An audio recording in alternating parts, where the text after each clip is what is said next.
ഓം ശ്രീനാരായണ പരമഗുരവേ നമഃ. ഓം ശ്രീ ശാരദാംബികായേ നമഃ. ശ്രീ ഗുരുവും ശ്രീ ശാരദയും എന്ന നമ്മുടെ കുടുംബ കൂട്ടായ്മയിലെ എല്ലാ ആത്മസഹോദരങ്ങൾക്കും എൻ്റെ വിനീത നമസ്കാരം. ചതയം മുതൽ ചതയം വരെ ഗുരുദേവ ചരിതാമൃതങ്ങളിലൂടെയുള്ള ഒരു യാത്ര നമ്മൾ നടത്തിക്കൊണ്ടിരിക്കുകയാണല്ലോ. ഇന്ന് നമുക്ക് മഹാഗുരു മരുത്വാമലയിലേക്ക് എത്തിച്ചേർന്നതിന് മുന്നോടിയായുള്ള കുറച്ച് കാര്യങ്ങളെക്കുറിച്ച് മനസ്സിലാക്കാം.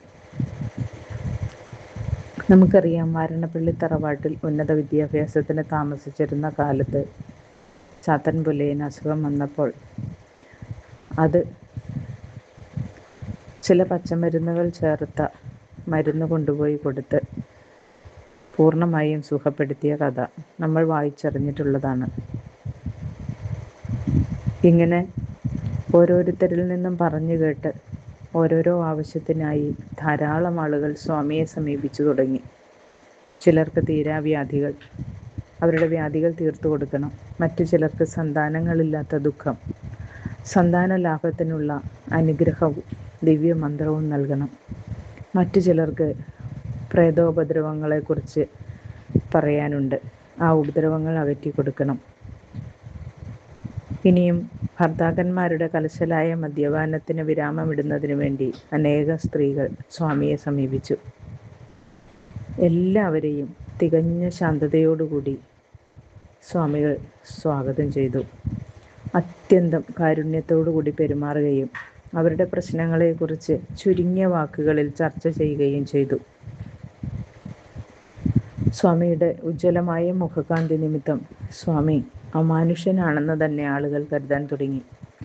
ആ കരുതലിനെ മാറ്റുന്ന വിധത്തിലുള്ള മാനുഷികമായ ദൗർബല്യങ്ങളൊന്നും സ്വാമിയുടെ ചേഷ്ടകളിൽ അവർ കണ്ടതുമില്ല. ആ സ്ഥിതിക്ക് അമാനുഷ്യമായ സിദ്ധികളുള്ള ഈശ്വര അവതാരമായി സ്വാമി പരിഗണിക്കപ്പെട്ടതിൽ അത്ഭുതമില്ല. തന്നെ സമീപിച്ചവരുടെ പ്രശ്നങ്ങൾക്കെല്ലാം സ്വാമി പരിഹാരമുണ്ടാക്കി എന്ന് പറഞ്ഞുകൂടാ. അങ്ങനെ എല്ലാത്തിനും പരിഹാരമുണ്ടാക്കാൻ ആർക്കും സാധ്യവുമല്ല. പക്ഷേ എല്ലാ പ്രശ്നങ്ങൾക്കും സ്വാമികൾ പരിഹാരമുണ്ടാക്കുന്നു എന്ന വിശ്വാസം ആളുകളുടെ ഇടയിൽ പ്രബലമായി പ്രചരിച്ചു.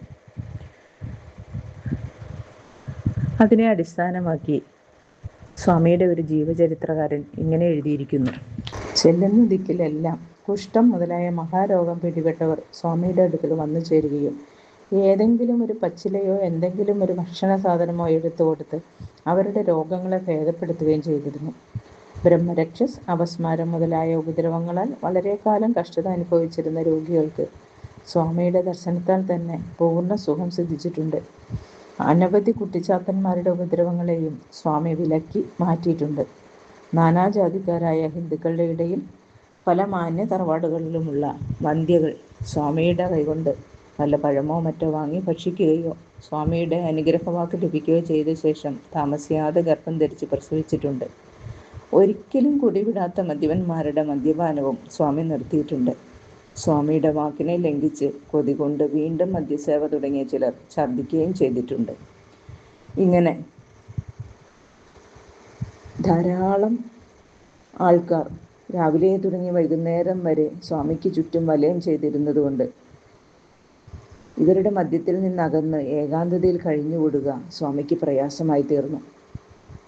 സ്വാമിയുടെ പ്രകൃതമനുസരിച്ചാണെങ്കിൽ ഏകാന്തത ഒഴിച്ചുകൂടാത്ത ഒരാവശ്യവുമാണ്. മനുഷ്യ ജീവിതത്തെ അതിൻ്റെ എല്ലാത്തരം വൈരുദ്ധ്യങ്ങളോടും സങ്കീർണതകളോടും കൂടി കാണുകയാണ് സ്വാമി ചെയ്തത്.